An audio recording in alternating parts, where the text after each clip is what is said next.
लालू प्रसाद यादव की दोनों बेटियां लगातार प्रधानमंत्री नरेंद्र मोदी पर हमलावर हैं। अब उन्होंने कहा है कि अगर इंडिया गठबंधन की सरकार आती है तो प्रधानमंत्री नरेंद्र मोदी समेत बीजेपी के तमाम नेताओं को जेल के अंदर डाल देंगे। इस पर बात करने के लिए हमारे साथ हैं बीजेपी के एमएलसी हैं अनामिका सिंह हैं, उनसे बात करते हैं। मैम, इस बयान को किस तरह से लेती हैं? देखिए, मुझे तनिक भी आश्चर्य नहीं है मीसा जी के इस बयान पर, जिनकी माँ आदरणीय राबड़ी देवी जी महामहिम के विषय में ये कह सकती थी कि लंगड़े का एक टांग टूटा है दूसरा भी तोड़ देंगे, तो उनकी बेटी अगर इस तरह के शब्दों का उपयोग करती हैं तो ये तनिक भी आश्चर्य का विषय नहीं है। ये उस तानाशाही परंपरा से आती हैं जहाँ नरसंहार खुलेआम करवाए जा सकते थे, जहाँ शिल्पी गौतम कांड हो सकते थे, जहाँ चंपा विश्वास एक आईएएस की पत्नी को इस तरह से लंबे समय बेबस करके उसका और उसके परिवार की महिलाओं का यौन शोषण हो सकता था। तो अगर वो कहती हैं, ऐसा दिवा स्वप्न वो यद्यपि देख रही हैं कि वो सत्ता में आएंगी तो भाजपा के कार्यकर्ता और आदरणीय मोदी जी जेल में होंगे, तो तनिक भी आश्चर्य का विषय नहीं। उनकी भाषा उनकी प्रवृत्ति और प्रकृति को बताती है। आज इन्होंने इसको लेकर सफाई भी दी है। उन्होंने कहा कि मीडिया ने उनके बयान को तोड़ मरोड़ कर पेश किया है। वो कितने बयानों की सफाई देंगी? वो और उनका परिवार किस किस चीज़ के लिए सफाई देंगे? वो गुंडाराज जंगल राज के लिए सफाई देंगे? वो उस युवाओं के भविष्य को नरक करने की सफाई देंगे जब लोग यहाँ से पलायन कर गए?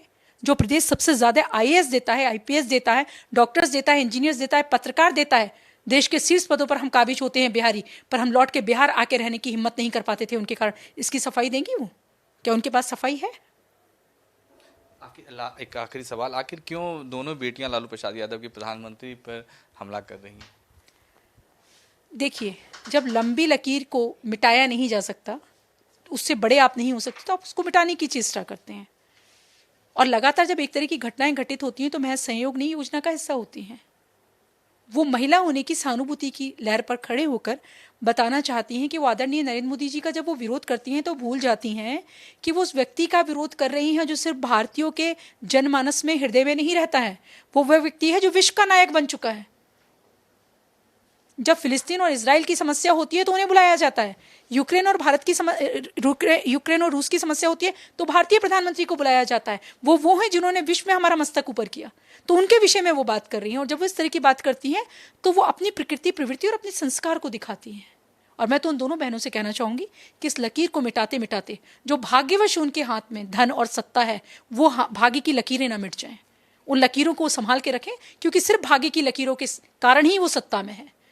उसके लिए उन्होंने आदरणीय नरेंद्र मोदी जी या भाजपा के किसी भी कार्यकर्ता की तरह कर्मठता नहीं दिखाई, काम नहीं किया और भारत माता के लिए नहीं सोचा।